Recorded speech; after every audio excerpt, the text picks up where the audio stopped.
Hi, my name is Michelle and you're watching Michelle's Life, and today's video is a review of Sword and Verse by Kathy McMillan.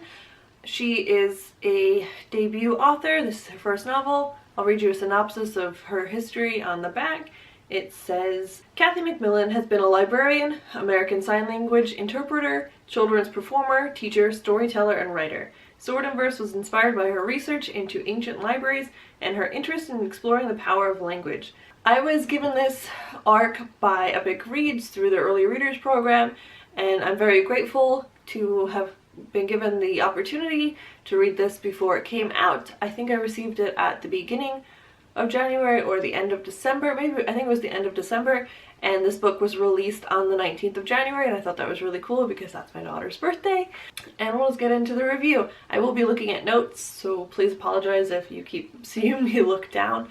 I will mostly be sharing the same review that I posted on Goodreads, so I'll leave a link to that down below if you want to just go check that out instead. I did rate this book 2 stars. I originally rated it 3, but then I lowered it because I've never really skimmed a book. Usually I just DNF a book, but because this was an arc and I wanted to give a review, I sped read most of it and skimmed some of it and fully read the last 2 chapters.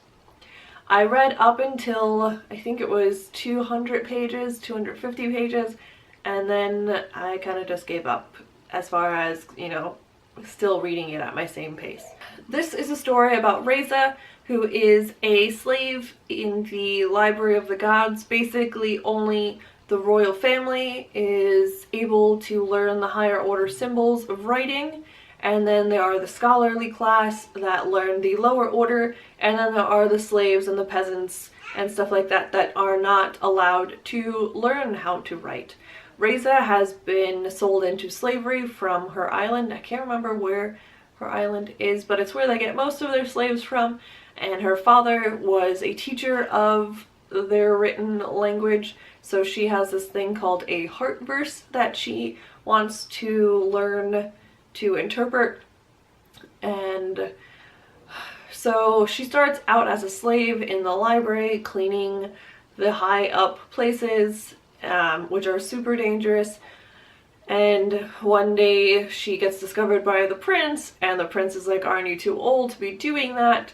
And she is tested to become, they're called tutors, and so she is put through a series of tests to become a tutor to the future prince's offspring, basically. So she will be allowed to learn to read and write, so in order to teach the future royalty.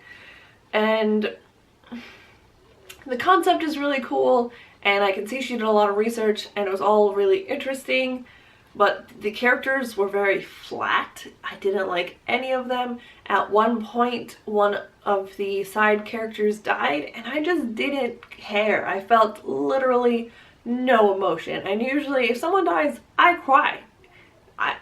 But in this book, I didn't. I was just like, really, was I supposed to feel something there? And that made me feel heartless. But it is what it is. The romance in this book is, I feel, kind of accurate for the setting, but also just, I don't know, it's kind of cheesy in a sense. It's kind of almost like, feels like a romance novel in some aspects instead of a YA. I mean, it's not very graphic or anything, it's just, I don't know, the main character doesn't make the best choices. She's not necessarily as naive as some of the other female characters I've read about in the past, but she's still not, she's not too smart. One of my biggest problems with this book is that all of the names that Kathy throws into this book can get confusing. There are several gods, I think there's about 6 of them, then they all have different names, and their story, the story of their history and their influence over the people is intertwined throughout the chapters.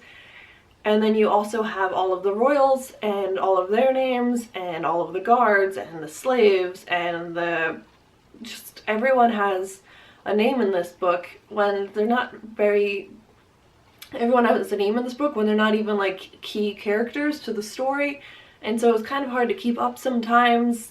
I mean, you have your like 4 main ones that you are following and keeping up with, but whenever someone else is introduced, you're like, oh wait, who are you again?